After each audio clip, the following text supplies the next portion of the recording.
Salut à tous les petits singes, on se retrouve pour ce Game 2 du côté de Phoenix Suns, les finalistes NBA de la saison dernière. Ce n'est pas le même match, il va falloir être beaucoup plus régulier au shoot et mieux défendre. Même si ce premier match s'est bien passé, on va voir de suite la première action. Elliot Sharpa qui prend de suite le shoot et malheureusement c'est loupé. D'entrée de jeu, on va essayer de rejouer sur les mêmes fondamentaux que lors du premier match. Noé Carrière qui en impose de suite, qui plante des points d'entrée de jeu. Et à la fin de ce premier quart-temps, c'est une égalité parfaite. Enfin, c'est ce qu'on pensait avant la faute de Landale, qui a été provoqué par Damien Reynaud. Toujours ce système de pick and roll qui marche plutôt bien.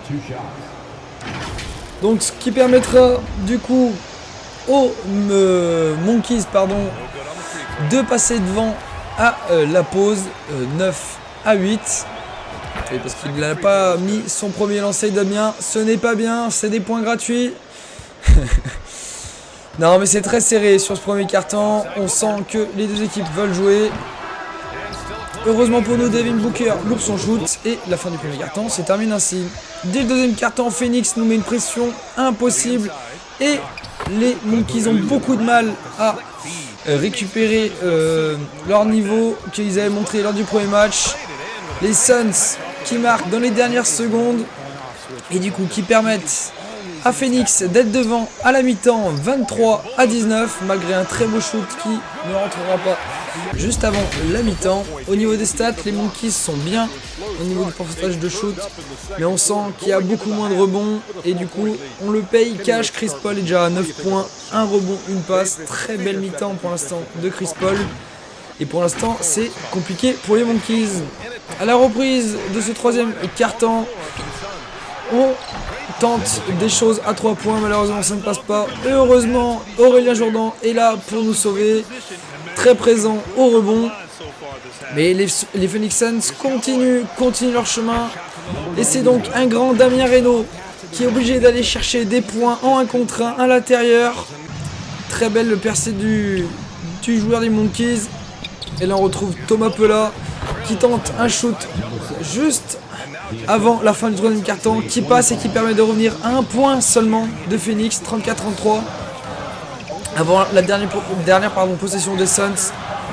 Et Devin Booker qui là aussi va se louper. Ça permet aux Monkeys de revenir à seulement 1 point à la fin de ce quart-temps. Mais rien n'est encore joué. À la reprise de ce quatrième quart-temps, les Monkeys et les Suns se battent. Mais malheureusement, les Suns qui arrivent à toujours revenir devant. DeAndre Ayton est élu joueur du match. 10 points pour lui à 5 sur 7 au shoot.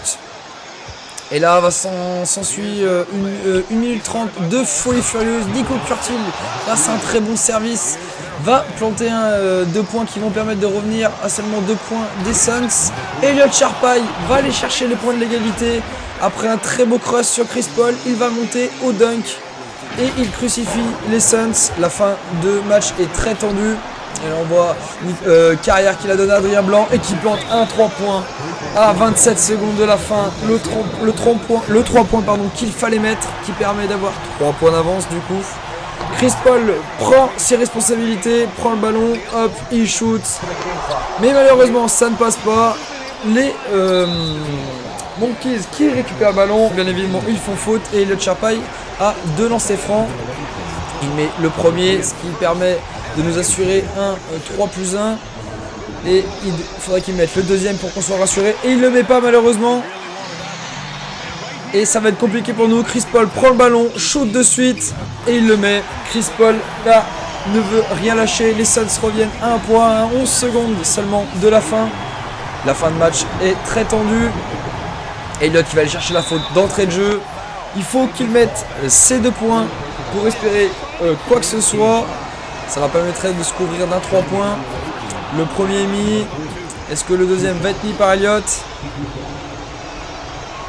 Et oui, Elliot qui rentre le deuxième lancer franc qui permet d'avoir 3 points d'avance maintenant pour les Monkeys. Chris Paul qui donne le ballon de suite et qui le reprend, qui shoot. Et cette fois-ci, ça ne passera pas malheureusement. Et ça se termine donc sur cette victoire très serrée pour les Monkeys contre les Suns. Pour l'instant, les stats sont incroyables pour Elliott. 9 points, 1 rebond, 4 passes, 3 sur 7 au shoot. Il a été très bon. Damien Reynaud aussi a été très bon. 9 points, 2 passes, 4 sur 5 au shoot. Adrien Blanc qui fait 2 sur 2 à 3 points. Des gros points qui permettent de faire la diff en cette fin de rencontre. C'est vraiment très bien de sa part. Lui qui avait loupé son premier match. Il a été clutch ce soir. Au niveau des autres joueurs, comme on le voit, Noé Carrière qui a marqué des points mais qui n'a pas pris de rebond. Nico Curtil a pris 5 rebonds pour 6 points. Aurélien Jourdan a pris 8 rebonds.